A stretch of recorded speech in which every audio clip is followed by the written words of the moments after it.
Buenas tardes, hermanos. Bienvenidos a Campus GU, el Ministerio de Educación de la Iglesia Gracia Urbana. Hoy día vamos a hablar acerca del don de profecía. Debemos ponerlo en práctica en nuestras iglesias. Y sobre estas preguntas difieren ampliamente muchos cristianos en nuestros días. Muchos cristianos responden que la profecía es una palabra del Señor, que trae dirección divina a algunos momentos particulares, digamos, de nuestra vida. Y que, bueno, nos proporciona bendición y edificación personal. Otros cristianos creen que es una palabra que Dios les da, que ellos sienten, que ellos piensan, que el Espíritu les dice en el momento adecuado tal o cual cosa, y que tal vez no necesitan ir mucho a la Biblia porque el Espíritu ya los guía. Y sin embargo, muchos cristianos dicen que este punto de vista amenaza la autoridad de la Biblia como la palabra suficiente de Dios y conduce a la gente a que le reste atención a la inerrancia y a la suficiencia de las escrituras al estar confiando en simplemente percepciones subjetivas. Los que sostienen esta última posición comentarían entonces que la profecía es la habilidad de pronunciar o escribir las mismas palabras de Dios. Es decir, que la profecía es equivalente al canon inspirado. Y a esta opinión se le llama a menudo punto de vista cesacionista, porque está dentro del punto de vista de aquellos que creen que los dones del Espíritu Santo, los dones milagrosos, han cesado. Ahora, vamos a las Escrituras para hacer un examen y proporcionarnos más bien una salida a estas interrogantes. ¿Podrá la palabra mostrarnos? Creo que sí. Pues trataremos de explicarlo lo más brevemente, pero claramente posible, de modo que podamos invitar a que algunos dejen de inventar que cualquier corazonada es palabra de Dios o que Dios les dijo algo, precisamente porque ese rótulo le da una apariencia de autoridad, tal como el de la Biblia, y eso conduce a muchos malentendidos. Por otro lado, trataremos de que nuestros amados hermanos cesacionistas le den seria atención a la posibilidad de que el don de profecía no equivale a decir lo que está en el canon inspirado, y que tampoco equivale a que aquel que Dios pone una impresión en su corazón es un profeta. Y de esta forma tampoco está reemplazando el canon. Vamos a ir por eso para ver qué es profecía, y vamos a ir en orden. Vamos a ir al Antiguo Testamento, para empezar. Las profecías y los profetas en el Antiguo Testamento. Vamos a verlo. Antes de comenzar un estudio del don de profecía del Nuevo Testamento, tenemos que ir al Antiguo Testamento. Al Antiguo Testamento. Entonces es necesario verificar, la verdad, brevemente a los profetas del Antiguo Testamento, a hombres como Moisés, como Samuel, el profeta Natán. Tenemos que ver a Isaías, Jeremías y Daniel, que es considerado profeta. ¿Qué propósito tenían ellos? ¿Cuánta autoridad tenían ellos? ¿Qué ocurría si a alguien se les ocurría desobedecer una profecía dada por ellos? ¿Cometían errores estos profetas? ¿Todos escribieron canon? Entonces vamos a ver un examen simple de evidencia en el Antiguo Testamento. Primero, para empezar, ¿qué eran los profetas? Los profetas eran mensajeros de Dios. Era un rango, era un oficio. No es como en el Nuevo Testamento que hay don de profecía. En el Antiguo Testamento era un rango especial, era algo muy especial, algo muy particular, un oficio, no solo un don. Amén. Un profeta lo era un profeta. Y la principal función de los profetas en el Antiguo Testamento era ser mensajeros de parte de Dios, enviados a hablar a los hombres y mujeres las palabras que provenían de Dios. Vamos a la Biblia. Por ejemplo, vemos en el Ageo. Vamos al profeta Ageo. Capítulo 1, verso 13. Vamos a ver la palabra del Señor que nos dice. El profeta Ageo. Dice así. Entonces Ageo, enviado de Jehová, habló por mandato de Jehová al pueblo. Amén. De modo similar,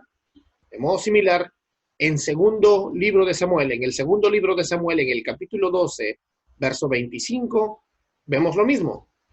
Dice, envió un mensaje Dios por medio de Natán, profeta. Dios directamente está enviando un mensaje. También en Segundo de Reyes vemos cómo el profeta Isaías va y le da un mensaje al rey Ezequías de parte de Dios. El Señor dio al profeta Isaías un mensaje para entregar al rey Ezequías. En Segundo libro de Reyes, capítulo 20, versos del 4 al 6. El hecho es que entonces vemos que un verdadero profeta es aquel como vemos en Jeremías 28, Jehová en verdad envió. A quien realmente Dios envió. Era un oficio, era un cargo, era algo particular. Ahora, más bien muy contrario a los falsos profetas. Los falsos profetas profetizan mentiras. ¿Qué es lo que dice el Señor de ellos? En Jeremías capítulo 29, en Ezequiel capítulo 13, verso 6, dice, yo no los envié. Muy diferente, ¿verdad? La autoridad de los profetas del Antiguo Testamento era que Dios los estaba enviando directamente. En la falta de autoridad de los falsos profetas era que Dios no los estaba enviando y él mismo decía, yo a esos tipos no los he enviado. Muy a menudo, entonces, el profeta no es un mensajero cualquiera, es un mensajero de tipo especial. Es un mensajero y al mismo tiempo es un tipo de Cristo en cuanto al que es fiscal del pacto con Dios. El pueblo de Israel tenía un pacto con Dios y los profetas eran fiscales de ese pacto.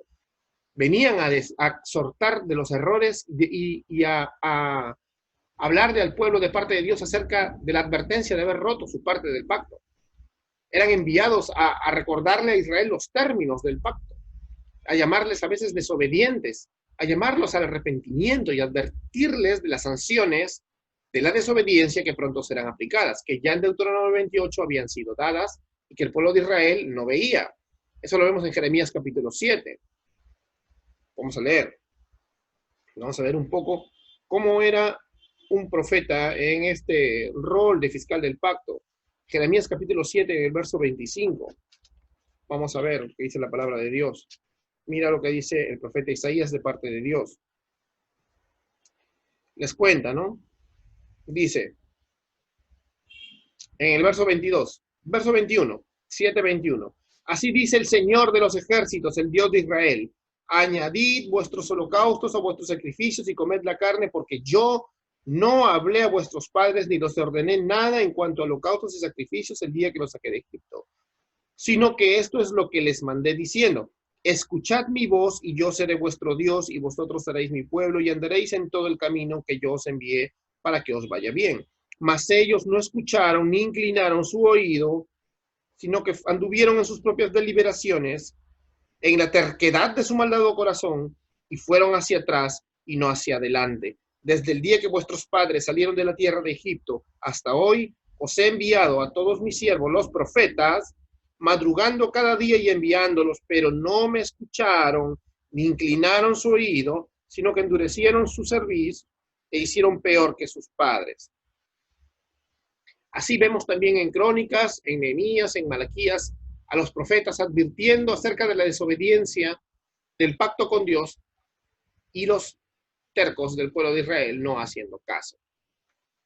Ahora, ¿por qué es importante esto? Lo es porque los mensajeros oficiales no llevaban una autoridad propia.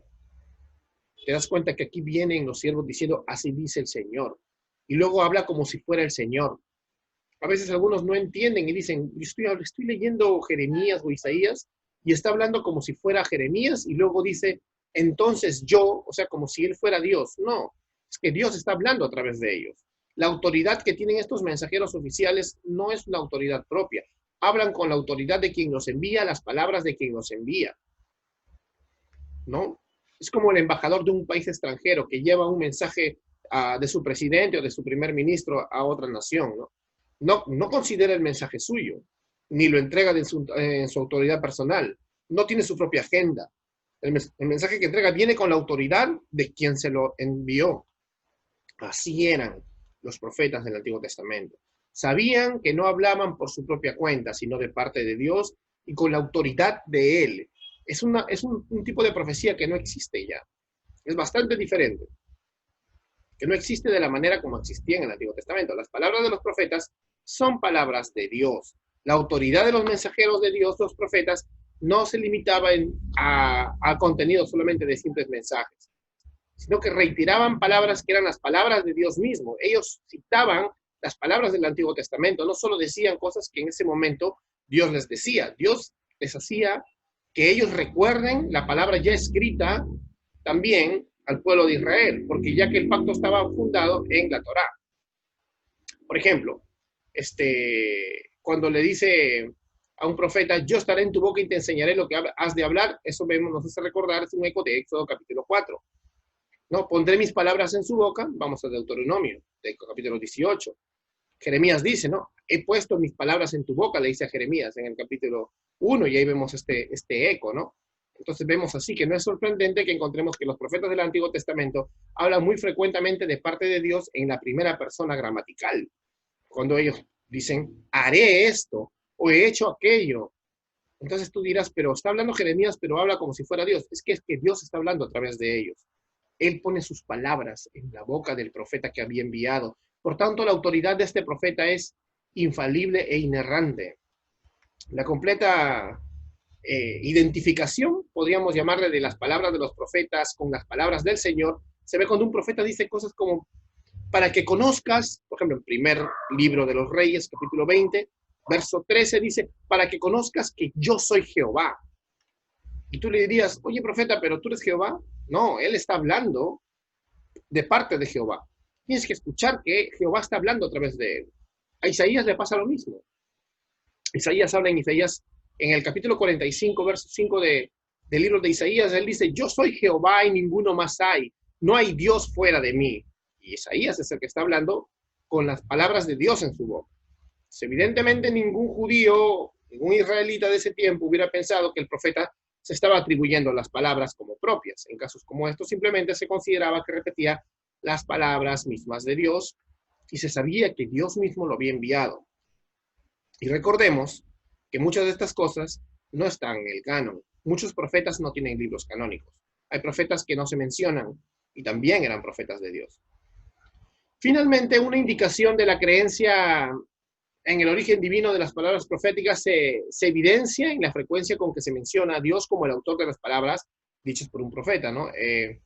Primero de Reyes, capítulo 13, verso 26, hay una palabra que se le da a un profeta y había hablado, dice la palabra de Jehová que él le dijo, dice. O sea, el Señor le dijo. También a Elías en primer libro de los Reyes, capítulo 21, y citando también a Segunda de Reyes 9, es como una sentencia del Señor que decreta sobre Acab, ¿no? Y ni siquiera menciona a Elías, sino que habla como si fuera Dios mismo. Entonces, hay que entender que existía una consecuencia práctica de esta idea, de que el profeta hablaba las mismas palabras de Dios. Y esa consecuencia práctica era que la desobediencia al profeta era la desobediencia a Dios. ¿Te das cuenta? Si tú desobedecías al profeta de Dios, desobedecías al mismo Dios. ¿Entiendes?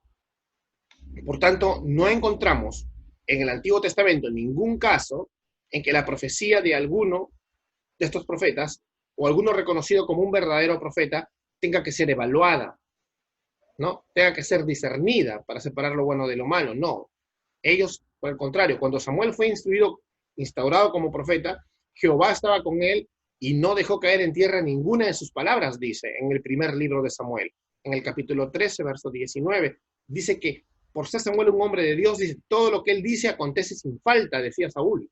O sea, un profeta con la autoridad de Dios mismo, con las palabras de Dios y con las consecuencias de tener la misma voz de Dios hablando. Cuando él hablaba y tú no obedecías, estabas desobedeciendo al Dios de los cielos, al Dios creador. Entonces, tan grande era la autoridad que acompañaba este oficio de profeta, por tanto es tan desastroso para el pueblo el efecto que derivaba el desobedecerle. ¿Te das cuenta?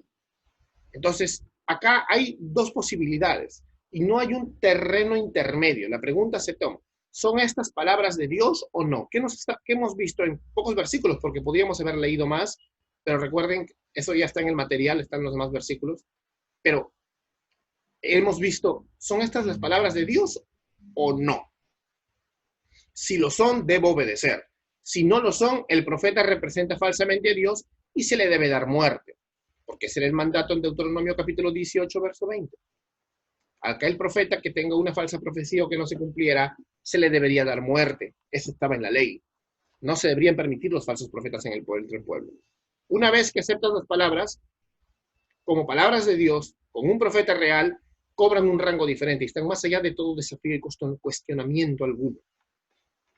Ahora, ¿cómo podríamos aplicar en la actualidad acerca de los profetas del Antiguo Testamento?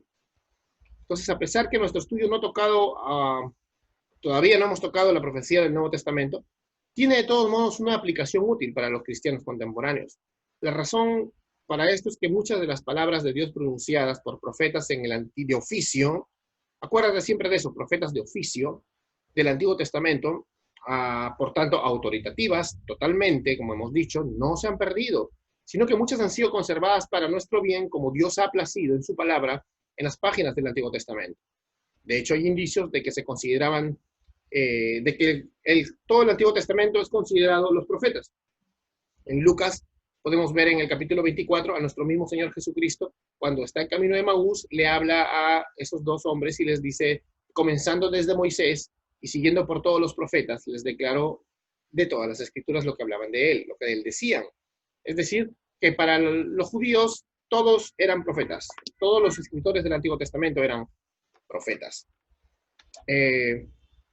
Pero que sea que consideremos que el Antiguo Testamento ha venido entonces por todos escritos por profetas, podemos demostrar que la Escritura misma afirma que para todo el Antiguo Testamento esta misma autoridad, la autoridad propia de la palabra de Dios. Todo el Antiguo Testamento tiene esa autoridad, la autoridad de la palabra de Dios. Así que podríamos decir que el fundamento del Antiguo Testamento son los profetas.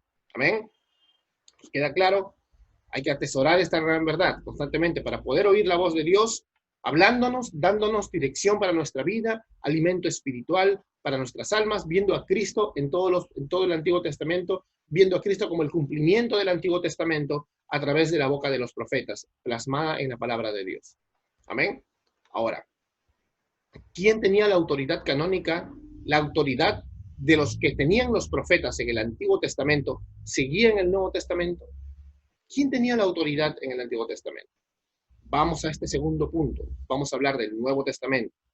Si escudriñamos el Nuevo Testamento, en este segundo punto, ¿encontraremos la contraparte de los profetas?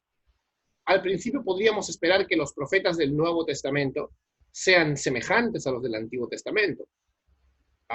Sin embargo, esto no parece ser el caso. Al revisar el Nuevo Testamento mismo, no hay casi nada de evidencia de algún grupo de profetas en las iglesias del Nuevo Testamento que pudieran hablar con las mismas palabras de Dios y con la absoluta autoridad divina, como acabamos de ver, se hablaba en el Antiguo Testamento, ni que tuvieran la autoridad para escribir libros de la Escritura para la inclusión en el Nuevo Testamento. Por otro lado, hay un grupo de personas escogidas por Dios en el Nuevo Testamento que sí, efectivamente, hablan con absoluta autoridad divina y que sí escribieron la mayor parte de los libros del Nuevo Testamento. Sin embargo, a estos hombres no se les llama profetas, sino que se les llama apóstoles. En muchos sentidos son semejantes a los profetas del Antiguo Testamento. Los apóstoles del Nuevo Testamento son mensajeros de Cristo. Un paralelo notable entre el profeta del Antiguo Testamento y el apóstol es que era comisionado por Cristo. Así como el profeta era comisionado por Dios llevando las palabras de Dios, el apóstol es comisionado por Cristo, la segunda persona de la Trinidad, por una misión específica. Y así como los profetas del Antiguo Testamento eran enviados por Dios a modo de mensajeros a los discípulos, que serían los apóstoles después del Pentecostés, Jesús les dijo, Juan capítulo 20, verso 21, como me envió el Padre, así también yo os envío. Como me envió el Padre, así también yo os envío. De modo similar, les dice en Mateo 28, id y hacer discípulos a todas las naciones. En el camino a Damasco, como ya vimos antes, también dijo Cristo, yo enviaré lejos a los gentiles. Y eso lo vemos en Hechos 22, en Gálatas, capítulo 2, del 7 al 8. Y así como entonces, de hecho, los profetas del Antiguo Testamento eran mensajeros de un pacto, también vemos en 2 Corintios, capítulo 3, verso 6, que Pablo se autodenomina ministro de un nuevo pacto. de la continuación de este pacto con Dios. Además de referirse varias veces al hecho de que Cristo le había confiado una comisión específica como apóstol. El apóstol Pablo siempre defiende su apostolado dejando claro que Cristo mismo le había confiado una comisión específica como apóstol. Y esta comisión, tanto para Pablo, para los gentiles, como para los otros hermanos apóstoles, para los judíos, era también lo mismo. Eran apóstoles de oficio. Apóstoles de oficio, como vimos en la clase pasada. Primeros Corintios capítulo 9, Primeros Corintios capítulo 1, Efesios capítulo 1, Colosenses 1, Primera Timoteo capítulo 1, vamos a ver siempre a Pablo mencionando, ¿no? Apóstol de Jesucristo, enviado por Cristo, esclavo de Jesucristo. Ahora, vamos a ver otro punto, dejando claro que tanto que la base del Antiguo Testamento son los profetas, y la base del Nuevo Testamento, perdón, son los apóstoles. O sea, la base es, en el Antiguo Testamento se le puede llamar los profetas, y al Nuevo Testamento le vamos a llamar los apóstoles. Esa es la base de la escritura.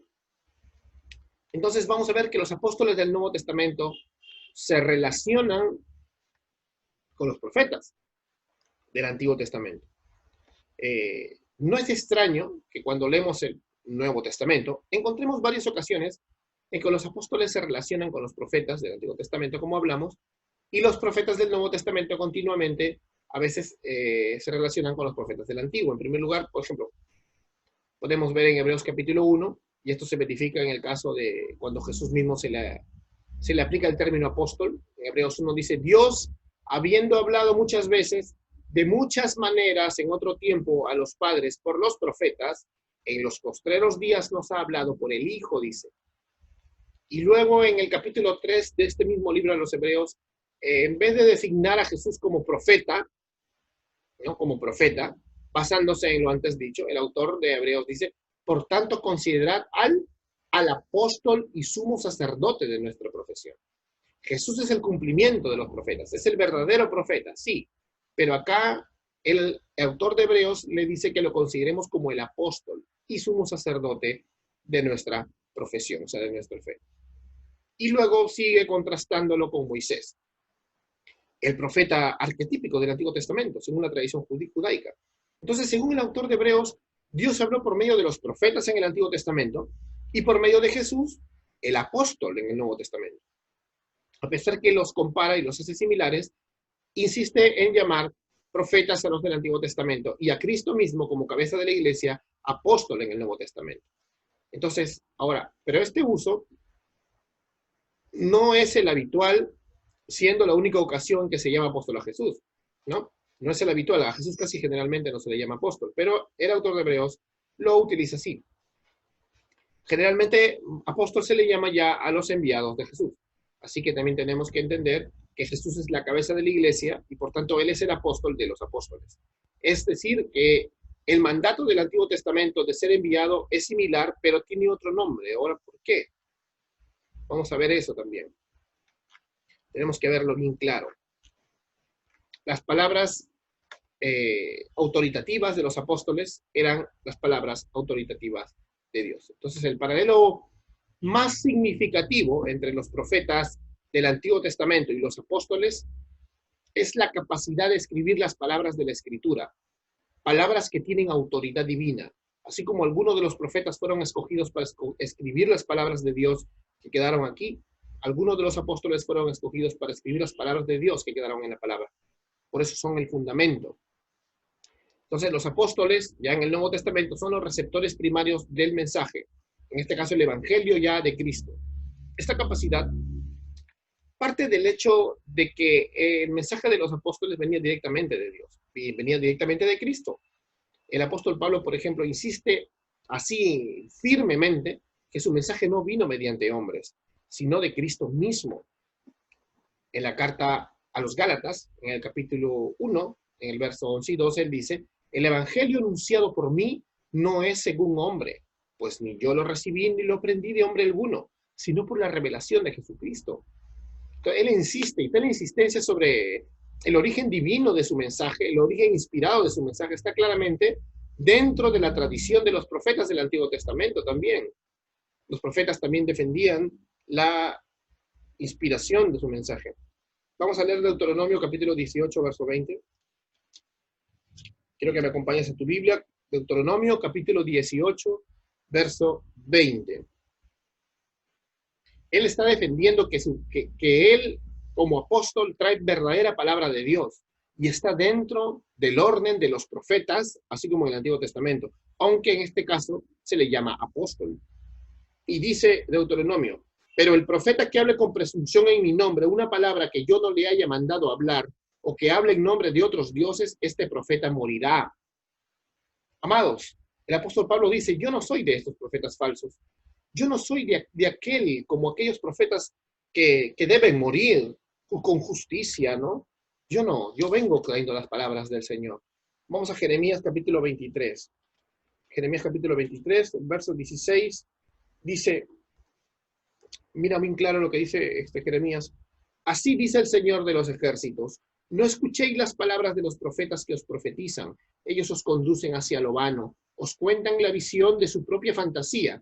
No están basados en nada, simplemente en lo que sienten, en el pragmatismo, ¿no? No de la boca del Señor, dicen. Dicen de continuo a los que me desprecian, el Señor ha dicho tendréis paz. Y a todo el que anda en la terquedad de su corazón, dicen, no vendrá calamidad sobre nosotros. Los falsos profetas siempre trataban de decirle a la gente, no, Dios no está irado contra ti. No tienes nada que arrepentirte, solamente cree en Dios nada más. Eso es lo que dice un falso profeta. Pablo dice, yo no soy de esos falsos profetas. Conforme a la tradición judía, yo no soy un falso profeta. Les estoy trayendo el verdadero mensaje, el llamado al arrepentimiento de parte de nuestro Señor, que será grande en perdonar. Y eso es lo que está diciendo Pablo. Él insiste en el origen divino de su evangelio, para demostrar que él también es un mensajero del Señor. En Ezequiel capítulo 13 también vamos a ver otro texto más, acerca de un verdadero profeta del Señor, un verdadero mensajero del Señor, que confirma que Pablo, como apóstol, era también un verdadero mensajero del Señor. Dice, y vino a mí palabra del Señor diciendo, hijo de hombre, Ezequiel capítulo 13, profetiza contra los profetas de Israel, que profetizan y di a los que profetizan por su propia inspiración. Escuchad la palabra del Señor. Así dice el Señor Dios. Ay de los profetas necios, que siguen su propio espíritu, lo que ellos piensan o sienten. Y no han visto nada. O sea, el Espíritu Santo no les ha dicho nada. Como zorras entre ruinas han sido tus profetas, oh Israel. No habéis subido a las brechas ni habéis levantado un muro alrededor de la casa de Israel para que pueda resistir en la batalla en el día del Señor. Han visto falsedad y adivinación mentirosa los que dicen, el Señor declara cuando el Señor no los ha enviado. No obstante, esperan el cumplimiento de su palabra. ¿No habéis visto una visión falsa y habéis hablado una adivinación mentirosa cuando decís, el Señor declara y yo no he hablado? Es falso. Entonces el apóstol Pablo, recordando todo esto, le está diciendo, hay falsos, pero yo soy un verdadero profeta del Señor. Yo soy un verdadero apóstol del Señor. Él honra su ministerio ante los obreros fraudulentos que estaban apareciendo en la iglesia del primer siglo. Entonces el Nuevo Testamento también afirma que los apóstoles tuvieron acceso a una información absolutamente exacta sobre la vida y obra de Cristo. Y es primordialmente a los apóstoles entonces, a hombres como Pablo, a hombres como Pedro, Juan y todos los demás, que primordialmente el Señor les ha dado esta misión. A quienes se les da la capacidad proveniente del Espíritu Santo de recordar con exactitud las palabras y los hechos de Jesús, de interpretarlos correctamente para las generaciones venideras a través de los escritos que tenemos en el Nuevo Testamento. Y Jesús les había prometido a ellos esto. ¿Recuerdan? En Juan capítulo 14, verso 26, dice, mas el Consolador, el Espíritu Santo, a quien el Padre enviará en mi nombre, Él os enseñará todas las cosas y os recordará todo lo que yo os he dicho. Jesús prometió este poder a sus discípulos. De la misma manera, Jesús prometió una mayor revelación de la verdad a través del Espíritu Santo, cuando les dijo, cuando venga el Espíritu de verdad, en el capítulo 16, versos 3 y 14, cuando venga el Espíritu de verdad, Él os guiará a toda la verdad, porque no hablará por su propia cuenta, sino que hablará todo lo que oyere y os hará saber las cosas que han de venir. Y él me glorificará porque tomará de lo mío y yo los haré saber. Amén. Así los discípulos se les promete asombrosos dones que los capacitarán para poder escribir la palabra del Señor, para poder escribir la inerrante, infalible y suficiente palabra de Dios. El Espíritu Santo les enseñaría todo lo que habría de recordar en el momento de escribir estas cartas o estos libros. Entonces, tenemos que entender que los apóstoles también tenían la misma autoridad que tenía el profeta del Antiguo Testamento para escribir la palabra de Dios. Así como el Antiguo Testamento, el profeta inspirado, escribía la palabra inerrante e infalible de Dios, estaba capacitado para hablar las palabras de Dios mismo, y así los apóstoles fueron la contraparte de los profetas para hablar las palabras de Dios mismo. Hasta ahí entonces tenemos claro que tanto apóstoles como profetas son el fundamento de la Biblia, el fundamento de la Escritura. Entonces hasta aquí tenemos que entender que hay una especie de oficio, de rango, que no se ha vuelto a repetir nunca más, porque tanto la profecía del Antiguo Testamento como los apóstoles, que eran los profetas, digamos, del Nuevo Testamento, que son el equivalente a los profetas del Nuevo Testamento, los que son la contraparte, ¿no? Que ahora es llamado apóstoles, es diferente, tienen la autoridad total. Este oficio, amados hermanos, este oficio de profecía, este oficio que se le llama, digamos, la profecía canónica, ya no hay más. Nadie por eso puede levantarse en este momento y decir, soy un apóstol, soy un profeta.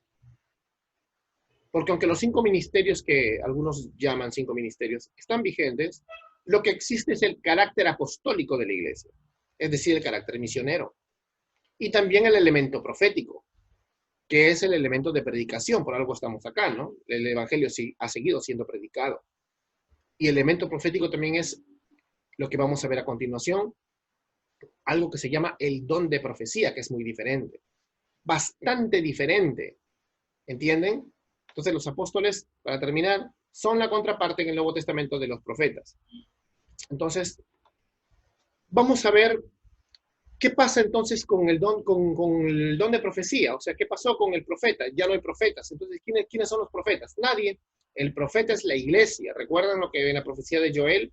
Y después de esto derramaré mi espíritu sobre toda carne, y profetizarán vuestros hijos y vuestras hijas, vuestros ancianos soñarán sueños y vuestros jóvenes verán visiones. Este texto tan mal usado muchas veces por algunos hermanos, de repente con mucha sinceridad pero poca preparación, para inventarse un montón de cosas y poder decir, yo soñé, yo sentí, no me gusta ser a mí teólogo, yo no quiero ser teólogo, lo que yo quiero es simplemente dejarme guiar por el Espíritu. Y hermano, lo único que haces es dejarte guiar por tus propias corazonadas, por tus propias emociones. Hermano, o sea, yo les pido que por favor reconsideren esto con mucho amor, la verdad. Que dejen de caer en el miedo de estudiar la Biblia. Estudia la Biblia de verdad. Estudia la Biblia de verdad. No tengamos miedo a eso. Vamos a ver entonces, en el Nuevo Testamento. Vamos a ver ahora lo que es el profeta. Lo que es un don de profecía, perdón. Lo que es el don de la profecía. Realmente, el don de profecía en el Nuevo Testamento es muy diferente entonces a los profetas que ya vimos. Incluso los mismos profetas del Nuevo Testamento que son los apóstoles. No vamos a hablar de profetas inspirados. No vamos a hablar de ese tipo de cosas. Amén. Y bueno, habiendo visto bien claro que los profetas del Antiguo Testamento de oficio tenían autoridad canónica y los apóstoles del Nuevo Testamento tenían autoridad canónica, vemos que ese tipo de profeta ya no existe más. Amén. No existe más. Pero ahora tenemos que dejar claro que nadie se puede llamar entonces, puede autoproclamar profeta. Gracias a Dios. Pero ¿eso significa que ya no existe más el don de profecía? ¿Tendrán razón los hermanos cesacionistas? Vamos a ver. En el Nuevo Testamento hay 2 conceptos diferentes de profecía. Uno es que la profecía es una palabra que trae el Señor al corazón, una impresión, como decían los puritanos, a tu corazón. Y 2, la predicación. Profetizar era predicar. Esta impresión que viene a tu corazón de parte del Espíritu también puede venir en el momento en que predicas. Pero es o una impresión del corazón de parte de Dios, de algunas grandes verdades que ya están en las verdades de la palabra de Dios, o puede ser también la predicación. Entonces vamos a ver qué es el don de profecía, hablando del Nuevo Testamento. El don espiritual de profecía aparece entre los dones del Espíritu Santo en 1 Corintios capítulo 12 verso 10, donde se le menciona, y en Romanos capítulo 12 verso 6, donde también se le menciona. Y la palabra que se utiliza aquí para profetizar en el original significa anunciar o declarar la voluntad divina. Por eso hay que ver el contexto siempre de lo que estamos leyendo para ver de qué tipo de profecía habla.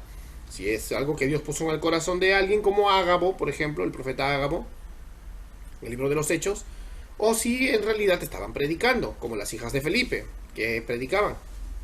Entonces, es anunciar o declarar la voluntad divina, a fin de interpretar los propósitos de Dios o dar a conocer de alguna manera la verdad de Dios.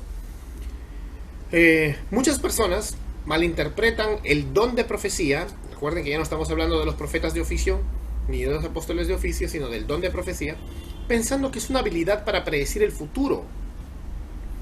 Si bien a veces el Señor puede poner una impresión en el corazón de una persona, escuché en un video, vi un video del pastor Tim Conway, donde cuenta un testimonio del pastor Pablo Washer, acá en el Perú, donde estaba en una reunión en la sierra y parecía que iba a venir gente a hacer problemas, porque en los años 80, a finales de los 80, las personas comunistas en la sierra del Perú no permitían que haya personas norteamericanas por algún tipo de bronca ideológica, y el Señor puso en el corazón del pastor Washer decirles que mejor se guardaran, ¿no? Se abstuvieran de seguir haciendo la reunión porque alguien iba a interrumpirla, y dicho y hecho, luego llegaron a interrumpirlo y él no lo sabía. Es una cosa que Dios puso en su corazón. Amén, ¿ves? O sea, es algo que no es canónico, no lo predicó como un sermón, sino que es algo que Dios puso en su corazón para guardarlo, para guardar a las personas que estaban ahí. También hay casos de Charles Spurgeon, el gran predicador, el cual tenía una postura cesacionista, pero el Señor puso en su corazón muchas veces detalles de la vida de personas que habían sucedido para poder exhortarlos y llamarlos al arrepentimiento. Y eso está también documentado en el internet, lo puedes ver. También hay una anécdota muy simpática donde él está haciendo una predicación acerca de un texto, y tal vez como que había algo en el texto que Charles Spurgeon no podía llegar a entender, o sea, como que algo falta aquí. Se fue a dormir y parece que estaba sonámbulo y comenzó a hablar en sueños, y su esposa escribió lo que habló en el sueño. Al otro día el predicador ve las notas de su esposa y dice: eso es justo lo que yo estaba orando para poder entender. O sea, y no vamos a crear por eso la doctrina de la interpretación onírica, ¿no? No vamos a hacerlo.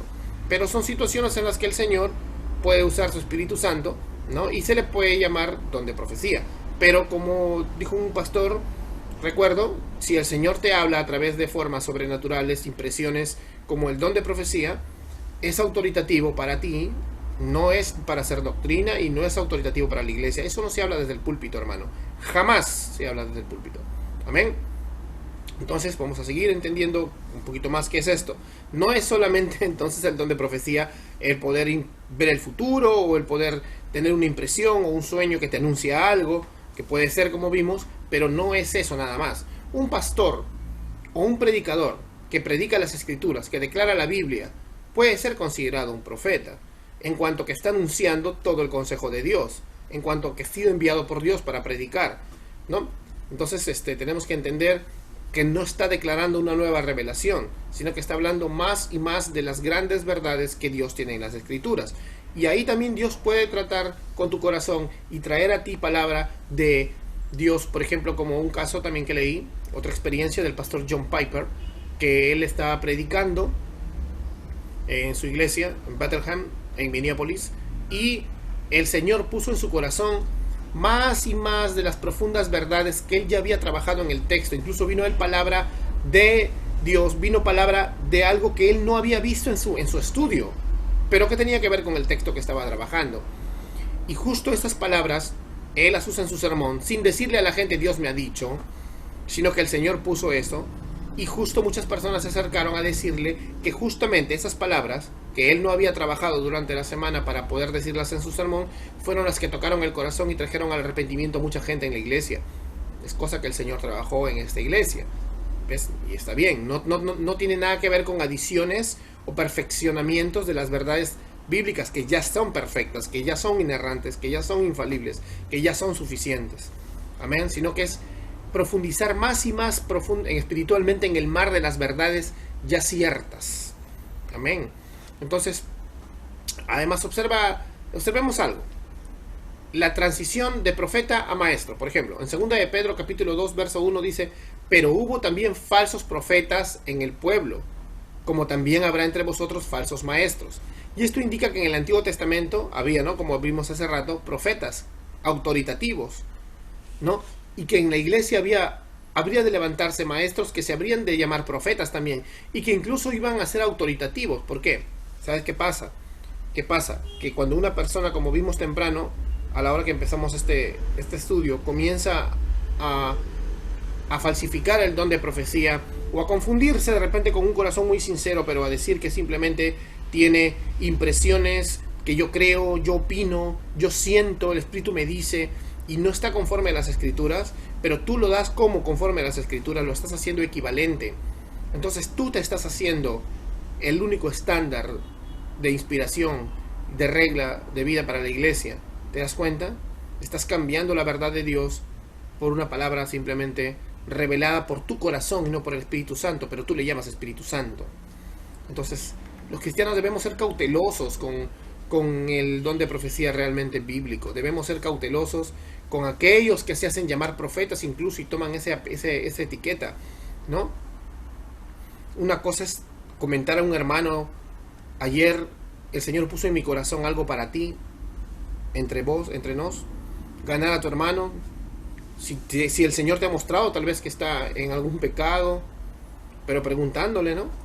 Una cosa que Dios haya puesto algo en tu corazón en medio de una predicación, si eres pastor o predicador, y sabes que eso no lo habías tenido en tu estudio como el pastor Piper, y wow, puedes llegar a sacarle mucho más jugo a ese texto, como se dice, por el poder del Espíritu Santo, para bendición de la iglesia de Cristo. Genial. O de repente, como el pastor Spurgeon, Dios pone algo en tu corazón para decirle a una persona acerca de algo que está viviendo, ¿no?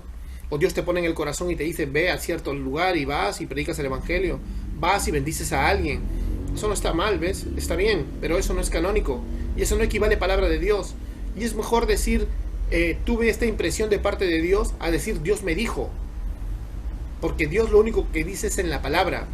Ninguna declaración del hombre debe ser considerada igual o superior a la palabra escrita de Dios. Debemos entender que la Biblia es inerrante. Te lo hablo desde una postura continuacionista. Nosotros, aquí el que te habla, cree en la continuidad de los dones y cree en el don de profecía. Por eso te estoy explicando cuál es la profecía en el Nuevo Testamento. ¿Te das cuenta? Muy diferente a lo que de repente estamos experimentando. No tiene nada que ver con una profecía como la que se maneja muchas veces en algunas congregaciones, hermanos. Los invito a reconsiderar esto, porque como hablamos en clases anteriores, cuando estamos hablando del estudio de la Biblia, cuando tú dices algo que Dios no dijo, estás haciéndole decir a Dios algo que no dijo. Valga la redundancia, te estás convirtiendo en un murmurador. ¿Te gustaría que tú no digas nada y alguien dijo que tú dijiste algo? ¿Te das cuenta? Es igual cuando sacas de contexto un texto de la Biblia a propósito. ¿Te gustaría que tú digas algo y alguien lo tergiverse? El ministerio profético no es eso, hermanos. El ministerio profético es para enseñar, para redarguir, para consolar, para exhortar. Para eso es la profecía. ¿Te das cuenta? La profecía es una impresión divina de parte del Espíritu Santo, una manifestación edificante del Espíritu, para satisfacer una necesidad concreta, conforme a las Escrituras siempre. Conforme a las Escrituras siempre. Entonces, tenemos que recordar siempre eso. Entonces, ¿cómo se relaciona el don de profecía con las Escrituras? Pues tiene que ver mucho, ¿no? Pues tiene que ver mucho. Pero no es que la profecía reemplaza las Escrituras. Desde los púlpitos cristianos no se puede hablar de profecías. No se habla de profecías. La profecía no es inspirada de la misma forma que las Escrituras. No es inerrante. No, la profecía tampoco, como dicen algunos buenos hermanos, es una profecía falible. No. Cuando el Señor pone en tu corazón una impresión es muy diferente que la profecía del Antiguo Testamento. La profecía del Antiguo Testamento o la profecía de los apóstoles no es falible. La profecía que Dios pone a los hombres ahora, en este tiempo, después ya del canon cerrado, no es que sea falible, sino que es una impresión en tu corazón, no es doctrinal. Por eso no podemos decirle que es errante, inerrante, no, para nada. Es diferente de la enseñanza que está basada en un texto del escrito de las Escrituras, que es la profecía inerrante. Amén. Entonces, así por ejemplo, sería un ejercicio del don de profecía si alguien en un grupo pequeño, no por ejemplo estamos en un grupo pequeño, en un grupo de comunión, estamos en una célula, como le dicen otros, y en oración alguien es llegado y llevado a decir: hermanos, siento que una iglesia pequeña en la sierra está batallando espiritualmente y está bajo ataque, y bueno, al otro día de repente llega un WhatsApp de un hermano de la sierra o un email comunicándonos de que de repente una turba de personas que estaban en contra de esta iglesia evangélica estuvo acosándolos, pero que al final no les hizo daño. Y entonces nos dimos cuenta de que Dios nos había puesto en el corazón que oremos, ¿ves?, por esas personas. Y eso es genial. O el caso que les puse de Spurgeon, ¿no? Por ejemplo, con más detalle, ¿no? Él le dijo a un joven, los guantes en tu bolsillo no han sido pagados, ¿no? Como diciéndole, ¿no? El Señor ha puesto en mi corazón esto, pero no lo dijo del púlpito, sino que él fue y le dijo: esos guantes no han sido pagados, el Señor me ha puesto en el corazón esto. Y realmente el chico se había tomado los guantes sin permiso. O cuando dijo en otra ocasión, ¿no? Hay un hombre sentado aquí que es zapatero y él mantiene su tienda abierta los domingos. Estaba abierta el sábado pasado de la mañana, él tomó 9 peniques y había 4 peniques de ganancia en él. O sea, tomó 4 peniques de más. Y él dijo: su alma ha sido vendida a Satanás por 4 peniques. Eso hicieron que este joven, ¿no?, que había tomado 4 peniques más y había roto la confianza de quienes le dieron este trabajo, viniera el arrepentimiento, ¿no? Entonces estas cosas es maravillosa, ¿no? O sea, ese es el don de profecía. Esa es una impresión en el corazón del don de profecía. El otro caso que te conté es que en medio de una predicación Dios te va a iluminar para que tú mucho más entres más y más y más a las profundidades del texto que has trabajado durante la semana, porque Dios no bendice la holgazanería, y Él te va a mostrar realmente a través del Espíritu Santo grandiosas verdades dentro de la misma verdad que ya has estudiado, cosas que ni siquiera te imaginaste que ese mismo texto tenía. Y es grandioso, ¿verdad? Es grandioso. Entonces vemos que el don de profecía se puede manifestar como una impresión del corazón, para que no es autoritativo más que para ti y para comunicarle a alguien en privado, o para que comience a venir más y más verdades del texto trabajado de la misma palabra de Dios, que es inspirada por el Espíritu Santo. Por tanto, el Espíritu es el que te lleva a profundizar más en esas verdades que en ese momento tal vez durante la semana no habías visto. Entonces tenemos que nosotros anhelar este don de profecía. Hermanos, en 1 Corintios capítulo 14 dice, 14 del 1 al 4 dice: procurar alcanzar el amor, pero desead ardientemente los dones espirituales, sobre todo que profeticéis, dice. Y luego nos habla de que habla en lenguas, o sea, porque había un desorden de lenguas, ¿no? En ese momento hablaban falsas lenguas. Los hermanos corintios estaban fijándose mucho en falsificar dones porque se sentían más espirituales, en lugar de pedir realmente los dones que realmente van a edificar a toda la iglesia, ¿no? La profecía en el Nuevo Testamento ya no es una prerrogativa, digamos, nada más exclusiva para un grupo solamente de fundadores autoritativos, como eran los apóstoles y profetas, que son el fundamento de la iglesia. Efesios capítulo 2, verso 20. El fundamento son el Antiguo Testamento y el Nuevo Testamento. Los apóstoles y los profetas son el fundamento. ¿Te das cuenta? La palabra de Dios es el fundamento. Pero ya no estamos hablando ahorita del fundamento. Estamos hablando del toque de Dios. Estamos hablando de la iluminación de Dios al corazón de sus hijos. Y eso es para todos. Vuestros hijos y vuestras hijas profetizarán. Todos vamos a predicar. Todos vamos a tener una relación con Dios. Todos. ¿Te das cuenta? Esto ya no es solamente para algún profeta que se levante por ahí. Ahí vamos a invitar al profeta tal. Todos somos profetas, hermanos. La iglesia es la profeta ahora. Ese oficio lo tiene la iglesia. Y la iglesia predica la palabra. Y cuando más en oración te metas en la palabra, el Señor va a sacar mucho más de las verdades que está acá a tu corazón. ¿Te das cuenta? ¿Te das cuenta?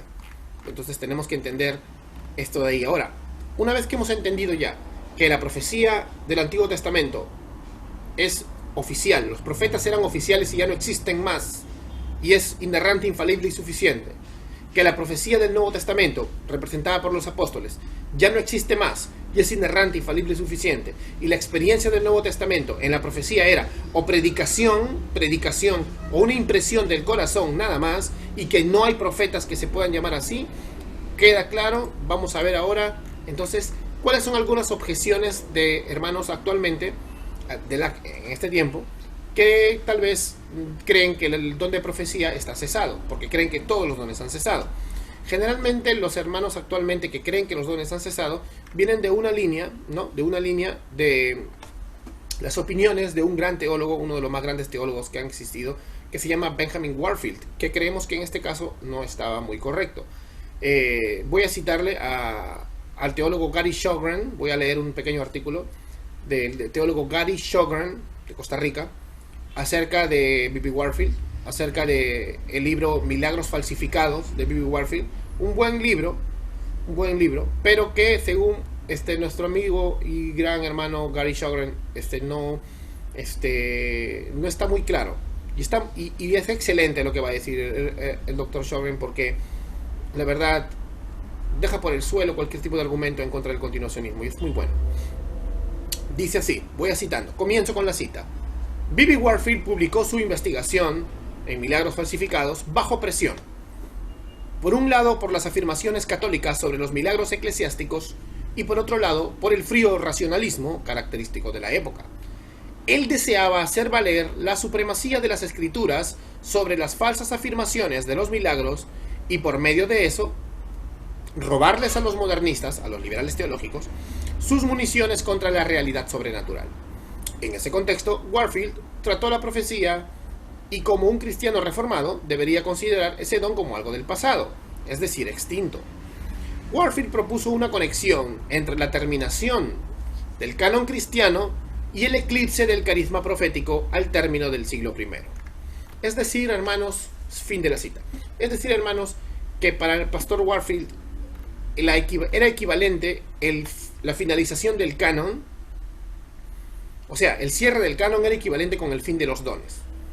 Y esto lo basaba interpretando 1 Corintios capítulo 13, versos del 8 al 10, donde dice de que, vamos a leerlo, 1 Corintios 13 del 8 al 10, quiero que lo veamos porque este es algo que siempre me ha parecido que no tiene sentido, y en este artículo también lo muestran así. Dice, el amor nunca deja de ser. 1 Corintios capítulo 13, versos del 8 al 10. Pero si hay dones de profecía, se acabarán. Si hay lenguas, cesarán. Si hay conocimiento, se acabará. Porque en parte conocemos y en parte profetizamos. Pero cuando venga lo perfecto, lo incompleto se acabará. Cuando yo era niño, hablaba como niño, pensaba como niño, razonaba como niño. Pero cuando llegué a ser hombre, dejé las cosas de niño. Porque ahora vemos por espejo, veladamente. Pero entonces veremos cara a cara. Ahora conozco en parte, pero entonces conoceré plenamente como he sido conocido. Hermanos, ¿el apóstol Pablo de qué está hablando aquí? ¿Está hablando del cierre del canon o de la venida triunfante de Cristo para que realmente podamos entender todas las cosas que ahora no entendemos? Cuando se cerró el canon, ¿estaba vivo el apóstol Pablo? Cuando se cerró el canon, ¿realmente pudo ver cara a cara a Dios? ¿Podemos ver cara a cara ahora? ¿O todavía seguimos en esta naturaleza?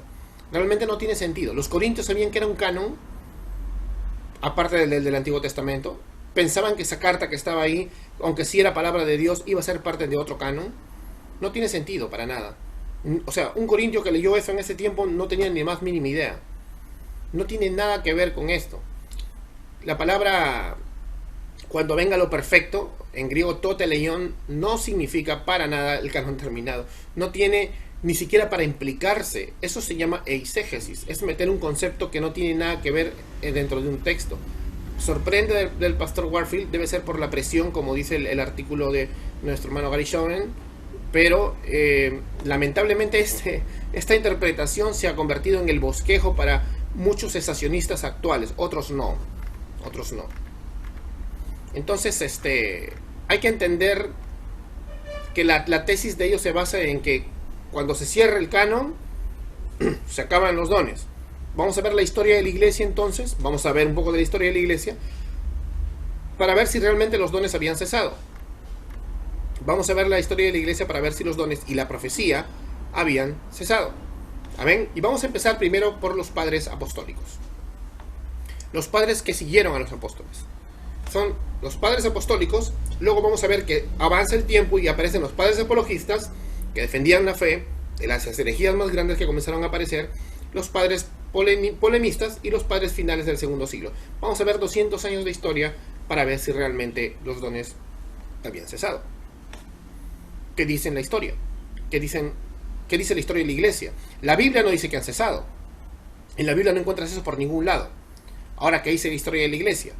Si en la Biblia no dice y en la historia no lo dice, entonces es una teoría falsa. Vamos a ver. Dejando claro esto, que el hecho de que muchas veces algunos se confunden y creen de que los dones del Espíritu Santo son poderes intrínsecos de alguien, están equivocados. Muchos pentecostales, hermanos, y otros continuacionistas extremos creen de que los dones son cosas intrínsecas de las personas. Por eso dicen, ese pastor tiene sanidad, ese pastor tiene echar demonios. Los dones son regalos de Dios, que Él opera soberanamente cuando a Él le place. Pedro no siempre curaba con su sombra. El apóstol Pablo tampoco no siempre curaba. A Epafrodito lo dejó enfermo. ¿Te das cuenta? No siempre lo curaba, no siempre curaba. No se pudo curar ni él mismo. Entonces hay que verlo de esa manera. ¿Te das cuenta? Entonces a veces algunos hermanos cesacionistas, por ejemplo, dicen, tiene don de sanidad, entonces vamos a UCI para que cure a los enfermos con cáncer o que están muriéndose por el COVID. ¿Estás creyendo lo mismo, hermano cesacionista? ¿Tú también crees que los dones son intrínsecos de los cristianos del primer siglo nada más? ¿O de cualquier cristiano que diga que hay dones? Cuando un cristiano dice que los dones están operativos, un verdadero continuacionista no dice que son poderes como los X-Men o que son poderes intrínsecos en nosotros, para nada. Entonces vamos a ver la historia de la iglesia a ver qué dice. Los padres apostólicos. Vamos a ver. Dice así. Vamos a buscar acá. Hay un documento antiguo que se llama la Didache, o la Didache, ¿no? Que es escrito más o menos en los tiempos de los apóstoles, que es un manual que abordó mucho este tipo de cosas, ¿no? Es un manual que aborda acerca de lo que hacen los cristianos del primer siglo. Hay temas como el bautismo, la profecía, ¿no? Y dice, y al profeta que habla en el Espíritu, dice, y al profeta que habla en el Espíritu, mira lo que dice la Didache, no lo probaréis ni lo discerniréis, porque todo pecado será perdonado, pero este pecado no será perdonado. No obstante, no todo el que habla en el Espíritu es un profeta, sino solo el que tiene los caminos del Señor. Por sus caminos pues será reconocido el falso y el profeta. Y en ningún profeta cuando ordenare una mesa en el Espíritu comerá de ella, pues de otro modo es un falso profeta. Y otro profeta que enseñe la verdad, si no hace lo que enseña, es un falso profeta. Es interesante, ¿no? Dice, y ningún profeta aprobado y hallado verdadero que hace algo como un misterio externo típico de la iglesia y con todo nos enseña a hacer todo lo que él hace, que no sea juzgado delante de vosotros, porque tiene su juicio en la presencia de Dios. Porque de la misma manera también hicieron los profetas en los días de antaño. Y todo aquel que diga en el Espíritu, dadme plata u otra cosa, no le escuchéis. Pero si os dice que deis a favor de otros que están en necesidad, que nadie le juzgue. Wow. Está hablando de la integridad de los que dicen tener el don de profecía, ¿te das cuenta?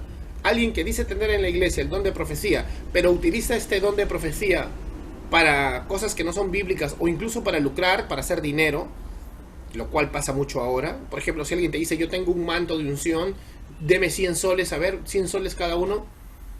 A ver, levante su mano, ¿quiénes pueden dar 100 soles? ¿Te parece que es un verdadero profeta? Conforme a las escrituras es un falso profeta, y conforme a la historia de la iglesia es un falso profeta, porque ese tipo de profetas que querían robar y querían lucrar con el dinero de las personas, ese tipo de falsos profetas y ese falso don de profecía siempre ha existido, ¿ves? Ahora, vas a ser tan ciego no sé, si has creído en eso, hermano, reconsidéralo, o te vas a dejar seguir engañando. Piénsalo, déjate de dejarte engañar. No seas necio, no seas terco. Siempre han existido estos hombres. Como dice segunda de Pedro, harán mercadería de vosotros con palabras con palabras engañosas, con palabras, la palabra en griego es lambiscón, con palabras sobonas. Te van a decir que eres lo máximo, que eres un campeón, que eres lo máximo tú, que vas a ser el empresario del año, que si pactas con ellos ya no vas a ser taxista, menospreciando la labor de cuantos hombres que trabajan así en ese tipo de trabajo, como un taxista, como cualquier comerciante. Y te van a dar vanidad, van a traer vanidad hacia ti. Y eso pasaba en esos tiempos, ¿te das cuenta? Entonces un profeta, en contra de lo que dicen buenos hermanos como Wayne Grudem, no tiene profecía falsa. No hay profecía falible. O dice la verdad o dice una mentira. Aquel que dice que tiene el don de profecía, por eso debe ser bastante, como vimos hace rato, bastante discreto, bastante... Si Dios pone algo en tu corazón, se dice conforme a la verdad, y lo conforme a las escrituras, tienes que discernirlo, como dice 1 Corintios 14, y los demás callen. Si alguno profetiza, los demás tienen que discernirlo, no como el Antiguo Testamento, que era una... o cuando hablaba un apóstol, que es lo que él dice y se hace. No, cuando el don de profecía es muy diferente, se tiene que discernir. Amén. Entonces, así quedamos. Un profeta entonces debe ser rechazado si tiene estas prácticas. Amén. Entonces es terrible lo que estábamos viendo. Había otro escrito, también otras experiencias. Por ejemplo, los primeros cristianos disfrutaban de la lectura de un libro que se llamaba El Pastor. El Pastor era escrito por un hermano llamado Hermas. Por eso se llama El Pastor de Hermas. Y fue escrito más o menos entre los años 90 y 150 después de Cristo en la ciudad de Roma. Y las experiencias en El Pastor tienden a ser de visiones, visitas angelicales y voces del cielo. Entonces, en comparación a la Didache, ¿no? Hermas presenta arquetipos más detallados, ¿no? De un verdadero o un falso profeta. Naturalmente, la conducta, si te das cuenta, el testimonio era la señal más clara de su autenticidad, ¿no? Y no significa que era un hombre que no le saca la vuelta a su esposa. Un sinvergüenza que te pide dinero ya está perdiendo totalmente su testimonio. Cuando utilizas el Espíritu Santo o la profecía para eso, es un falso profeta. Entonces, dice así Hermas: ¿cómo pues, Señor, sabrá un hombre quién es un profeta verdadero y quién es un profeta falso? Escucha respecto a estos dos profetas, y como te diré, así pondrás a prueba al profeta verdadero y al profeta falso. Por medio de su vida, pon a prueba al hombre que tiene el Espíritu Divino. ¿Ves? Es lo mismo que vimos en Didache, ¿no? El verdadero profeta es humilde, se abstiene del mal, de los deseos de la vanidad, de la codicia. El profeta hueco, el profeta falso, es orgulloso, es codicioso, y eso pasa. Y es terrible, ¿no? Lo que está pasando. El Pastor de Hermas es un libro que tiene muchas enseñanzas que nos pueden ver lo que estaba pasando en esos tiempos, ¿no? Vamos a seguir con las epístolas de Ignacio de Antioquía. Es un hombre que fue martirizado más o menos en el año 117 y fue terrible, ¿no? En su introducción nada más a la carta de la iglesia de Esmirna, que se llama Introducción a los Esmirnianos, él se alegra de que la iglesia ha sido dotada misericordiosamente de toda gracia, dice, ¿no? Y que está, dice, llena de fe y amor, no careciendo de ninguna gracia, más o menos citando a 1 Corintios 7. Ignacio, o sea, de todos los dones, de todas las gracias. Ignacio se acordó que mientras en Filadelfia él había pronunciado lo que con toda seguridad había sido entendido como una clase de revelación. Dice así, cito Ignacio: porque cuando estuve entre vosotros, clamé en voz alta con la voz propia de Dios. Prestad atención al obispo y al presbítero y a los diáconos. Pese a ello, había algunos que sospechaban que yo decía esto porque conocía de antemano la división de algunas personas. Pero aquel por quien estoy atado me es testigo de que no lo supe por medio de carne de hombre, sino que fue la predicación del Espíritu que hablaba de esta forma. No hagáis nada sin el obispo, mantened vuestra carne como un templo de Dios. Amad la unión, evitad las divisiones, sed imitadores de Cristo, como él mismo lo era del Padre. Ignacio afirma esto, mira, que no solamente estaba, o sea, que no solamente no es que no conocía de cualquier cisma, ¿no? Y que al menos y que simplemente el Señor puso en su corazón esta inteligencia sobrenatural para que él pueda darles una exhortación. ¿Te das cuenta? Entonces hay que entenderlo de esta manera. Él no estaba dando doctrina, no les estaba enseñando esto desde un púlpito, sino que le habló a la gente en una casa. Iglesia, ¿qué está pasando? El Señor dice en mi corazón esto y esto. Y algunos seguro pensaban, alguien ya le contó, pero recién acababa de llegar el hombre. Entonces hay que entenderlo de esta manera. Vamos a seguir ahora con los padres apologistas. No voy a citar muchos porque si no, no terminamos nunca. Hay un uso evangelístico de la profecía, ¿no? Porque no es señal para los incrédulos, sino para los creyentes, o sea, en el sentido de la predicación. Y vemos en 1 Corintios 14 de que si todos predicamos, se será reprendido y juzgado por todos, los secretos de su corazón serán revelados, ¿no? Justino Mártir recurrió a este tipo de interpretación también para hablar de la profecía en su diálogo con Trifón, que se desarrolló en alrededor de 135 después de Cristo, y pretende registrar, aquí registra sus discusiones con un rabino, digamos. Justino argumenta que Juan el Bautista fue el último profeta y que ahora la iglesia, el nuevo pueblo de Dios, es la profeta y disfruta del don de profecía. Amén. Vamos a ver. Porque los dones proféticos, dice, permanecen con nosotros aún en el presente. En consecuencia, tiene que entender que los dones que anteriormente estaban entre su nación han sido transferidos a nosotros, le dice el judío. Así como había falsos profetas contemporáneos a sus profetas santos, ahora hay muchos falsos maestros entre nosotros, de quienes nuestro Señor nos había advertido con anterioridad que tuviéramos cuidado. Por consiguiente, estamos preocupadísimos que no esté persuadido a no dejarse llevar por tales personas, puesto que sabemos que quien puede hablar la verdad y no lo hace será juzgado por Dios. Wow, ¿te das cuenta? Él sabe y él cree de que los profetas, el don de profecía está contenido dentro de la iglesia.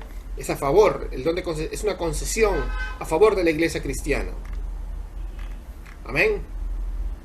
Vamos a seguir con los polemistas, los padres polemistas. Vamos a seguir ahora. Vemos a Hipólito, un hombre de ese tiempo, en su refutación de todas las herejías, así se llama el nombre de su obra, refutación de todas las herejías, nombra a Filomena como la profetisa cuyos escritos habían influenciado a un hombre llamado Apeles.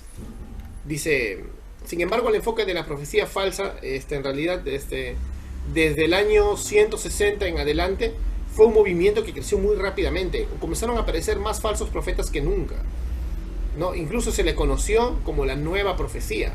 Se expandió por Asia Menor. Ahí aparecieron hombres como Montano, Maximila y otras personas. Ellos anunciaron que, por ejemplo, que el milenio vendría rápidamente con la Nueva Jerusalén, descendiendo en la villa de Pepusa, que era un lugar por ahí, y creían, eran bastante influenciados por los judíos, y tenían una postura bastante premilenarista histórica, que no juzgo esa postura, pero ellos la tenían torcida, ¿no? Era como un premilenarismo torcido, ¿no? Ya le ponían fechas, ponían sitios, o sea, eran unas personas muy desordenadas con este tipo de cosas, lo cual era una falsa profecía, ¿no?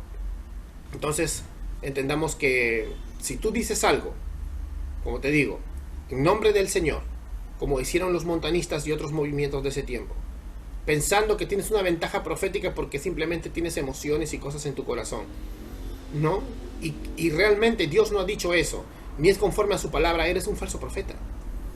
Entonces hay que pensar bastante bien antes, 2 veces, 3 veces antes de decir algo. Antes de decir algo, ¿te das cuenta? Hay que pensar bastante en lo que estamos hablando antes de adelantarnos y tomar esto. Así, Montano fue un hombre que llevó a crear un movimiento donde tenía falsas profetisas.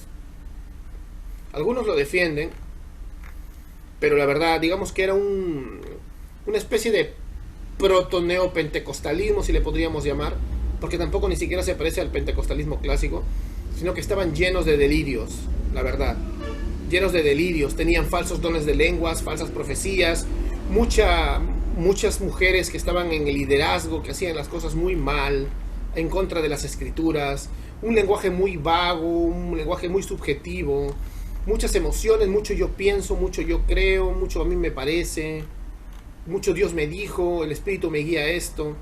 Se parece bastante a lo que podemos vivir en la actualidad, ¿verdad? Entonces hay que entender que también había falsa profecía en ese tiempo, hermanos. Bueno, al final, casi antes, al final del segundo siglo, había padres también de la iglesia. Y en medio de las consecuencias del montanismo y todo lo que pasó, los escritores de sana doctrina de ese tiempo se arraigan firmemente a la creencia de que la profecía genuina era practicada por los verdaderos cristianos universales, ¿no? En la década de los años 180, recién trasplantado, digamos, ¿no? de Asia Menor hacia las Galias, o sea, hacia Francia, lo que sería ahora, Irineo le hace eco a Justino Mártir, ¿no? Y dice: también nosotros hemos oído de muchos hermanos en la iglesia que tienen el don de la profecía, Irineo, y que hablan en todas las lenguas, o sea, los idiomas, por el Espíritu, haciendo público lo que está escondido en los hombres, manifestando los misterios de Dios a quienes el apóstol llama espirituales. O sea, estos hombres, Dios ponía impresiones en su corazón y sabía lo que pensaban algunas personas. Estaban ellos entrando a un lugar diferente y el Señor les dio este don para que puedan discernir los corazones de las personas. Tenían palabra para estas personas. En ningún momento ellos salieron de la Biblia. No tiene nada que ver con el canon de la Biblia. No tiene nada que ver con la autoridad del canon de la Biblia. Son circunstancias particulares donde Dios usa este don. Casi seguro estoy que Irineo tenía en mente 1 Corintios 14, ¿no? Parecía esperar que la profecía esté presente, ¿no? Y algunos traducen la información, ¿no? Las declaraciones de Irineo, como había leído un artículo, como una información de oídas, ¿no? Dice: hemos oído de muchos. Pero estos intérpretes a veces obligan a que Irineo diga que él no había sido testigo. Algunos dicen: hemos oído de muchos, como si él simplemente lo escuché, ¿no? O sea, yo no lo he visto. Y esto he leído también en un artículo que esta perspectiva se basa en un error de traducción del griego de las palabras de Irineo, ¿no? Entonces, no es que Irineo no ha experimentado, él usó el presente perfectamente. Él vio estas cosas, pudo haber estado describiendo sus propias iglesias en Francia. Esta oración, entonces hay que entenderla, que no hay que tenerle miedo a la realidad. Como he visto muchas veces, incluso en el tiempo actual, a veces cuando salen algunas cosas o algunas verdades, por ejemplo, he visto un artículo de Martin Lloyd-Jones donde habla de cosas muy sobrenaturales del primer gran despertar, que incluso incluyen a Jonathan Edwards, nadie lo traduce. No sé por qué le tienen miedo a que se sepan que Dios sigue obrando de manera sobrenatural y que en ningún momento se está saliendo de la Biblia, de las Escrituras, de la inerrancia ni la suficiencia. ¿Por qué hacen eso? Porque eso es ocultar información. No deben hacerlo. Bueno, entonces estamos viendo bien claro que el don de profecía siempre había seguido. Muchos de nuestros hermanos cesacionistas de hoy entonces no tienen razón, pero ellos confían en la exégesis, en la interpretación del doctor Benjamin Warfield, de ligar la profecía al cierre del canon con o sin ayuda de 1 Corintios 13. Entonces dicen que solamente suponen que los datos del siglo I lo respaldan. Una vez que se cerró el canon, ya no hubo más. Y la verdad, eso no está bien, porque ya acabamos de ver, conforme a las escrituras y a la historia de la iglesia, la experiencia bíblica e histórica del don de profecía. 1. La profecía resulta del mover de Dios. Dios decide quién va a profetizar, a quién va a poner esa impresión en el corazón. Dios decide a quién va a iluminar en el momento de una predicación para que se sumerja más en las grandes verdades del texto trabajado. Y Él sabe cuándo lo va a hacer. Dios sabe cuándo va a poner una palabra en el corazón para decirle a otro. Dios sabe cuándo en un sueño va a exhortarle a alguien. Pero Dios normalmente dirige al don de profecía en compañía de la iglesia. Dios ha dotado a hombres y mujeres particulares como profetas para bendición de la iglesia. No es para ti solito o para que tú hagas algo nada más. Aunque es autoritativo para ti, es porque tú eres miembro de la iglesia. 2. Los profetas hablan normal y naturalmente después de darse cuenta que han sido impulsados por dar un mensaje de Dios. Alguien que tiene un don de profecía, cuando te dije profeta no te hablo de que es un de oficio, sino que el que te va a dar una palabra no se va a poner en un trance loco o como vi un video de una dama diciendo que la salvación se pierde en 1 minuto y en 1 segundo y estaba a punto de la epilepsia. O sea, no tiene nada que ver con eso. La profecía es diferente a las adivinanzas de los gitanos o de un profeta pagano. No es una adivinanza, no está adivinando no es un brujo a quienes le consultas por dinero. No, no te están leyendo las cartas. ¿Te das cuenta? La profecía es muy diferente a ese tipo de cosas. Lamentablemente acá en Sudamérica, por el folclore que tenemos, de repente a veces cambiamos al chamán por el profeta evangélico, ¿no? No puede ser que estemos haciendo ese sincretismo de ideas, porque al final te estás cambiando de estafador nomás. No le vayas a creer a cualquier pastorcito que te diga, ven para profetizarte, para darte palabra de Dios. Como si te dijera, ven para leerte las cartas. Si te va a dar palabra de Dios, te va a dar esto. Y si Dios pone algo en su corazón conforme a las escrituras, es diferente. Pero eso de que ven para ver qué me muestra Dios, reconsidera tu postura, hermano. Bueno, la falsa profecía, entonces, como la practican los paganos o los cristianos, hermanos sinceros pero errados, a menudo involucra este tipo de charlatanería o trances frenéticos, estáticos y que no son bíblicos, que Dios no los aprueba. Dios no está aprobando tu ministerio si es que haces esto. No te engañes, por favor. No te mientas. Busca al Señor de todo corazón para que realmente te conformes a las escrituras. Amén. Entonces el don de profecía, hermanos, no cesó abruptamente en ningún momento, en algún momento cercano a la era apostólica. Más bien continuó en las iglesias a través del siguiente siglo y del siguiente y del siguiente. Y durante estos periodos disfrutó de todos los componentes, incluso estando ahí el canon cristiano emergente, ¿no? Amén. Entonces tenemos que entender que el don de profecía es un don que el Señor ha dado para la edificación de la iglesia y que seguirá hasta la segunda venida de nuestro Señor Jesucristo. Este ha sido muy breve el resumen, porque la verdad este tema es muy grande, muy amplio. Podríamos hacer una segunda parte para seguir explicando otras cosas. Entonces si quieres más tarde vamos a entrar en un Zoom. Puedes entrar con tus preguntas para poder seguir conversando sobre este tema. Y bueno, gracias al Señor, que Dios te bendiga mucho, hermano, y que espero que esta clase te haya servido de mucha edificación. Gracias, cuídate, Dios te bendiga.